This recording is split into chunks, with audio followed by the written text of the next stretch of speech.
সামান্য চালের গুঁড়ো দিয়ে তৈরি করুন ফুল পিঠা। এই পিঠাটা তৈরি করতে কোনো রকম ঝামেলা করতে হবে না, সহজ উপায়ে পিঠাটা তৈরি করা যাবে। প্রথমে এখানে চালের গুঁড়ো নিতে হবে। এটা শুকনো চালের গুঁড়ো, আতপ চালের গুঁড়ো। চালের গুঁড়োটা হালকা কুসুম গরম জল দিয়ে একটা পাতলা ডো তৈরি করে নিতে হবে।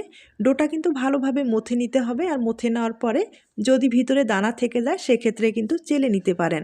আর চেলে নিলে পরবর্তী ডিজাইনটা তৈরি করতে গেলে কোনো রকম সমস্যা হবে না।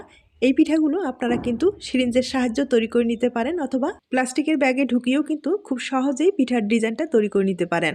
আমি প্লাস্টিকে তৈরি করে আপনাদের দেখিয়ে দিচ্ছি। এরপরে একটা লেখার পেপার নিয়ে আমি সাধারণ একটা ফুল এঁকে নিলাম। এখন আপনাদের ডিজাইনটা তৈরি করে দেখিয়ে দিচ্ছি। একবারে কিন্তু সাদামাঠা একটা ফুলের ডিজাইন। আপনাদের যদি পছন্দ হয়ে থাকে এই ডিজাইনের পিঠা কিন্তু তৈরি করে নিতে পারেন। আর এই পিঠাগুলো তৈরি করতে বেশি সময় লাগে না, কম সময়ে আপনারা অনেকগুলো পিঠা তৈরি করে নিতে পারেন। আর আমি কিন্তু একইভাবে অনেক কয়েকটা পিঠা তৈরি করে দেখিয়ে দিলাম। এখন পিঠাগুলো ভাপিয়ে নিতে হবে। ভাপ দিতে বেশি সময় লাগবে না, 30 সেকেন্ডের মতো ভাপিয়ে নিলেই হয়ে যাবে। আর ভাপিয়ে নেওয়ার পরে এই পিঠাগুলো রোদ্রে শুকাতে হবে।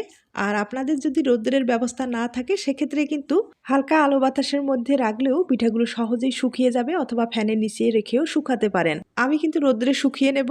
আর রোদ্রে শুকার পরেই দেখতেই পারছেন কতটা সুন্দর হয়েছে। এভাবে কিন্তু আপনারা দীর্ঘদিন পর্যন্ত সংরক্ষণ করতে পারেন। এবার কয়েকটা পিঠা আমি তেলে ভেজে দেখিয়ে দিচ্ছি। এই পিঠাগুলো এতটাই হালকা না, তেলে দেওয়ার সাথে ফুলে ডবল হয়ে যায়, দেখতেই পারছেন। আপনাদের পছন্দ হয়ে থাকলে অবশ্যই বাড়িতে ট্রাই করে দেখতে পারেন। ধন্যবাদ সবাইকে।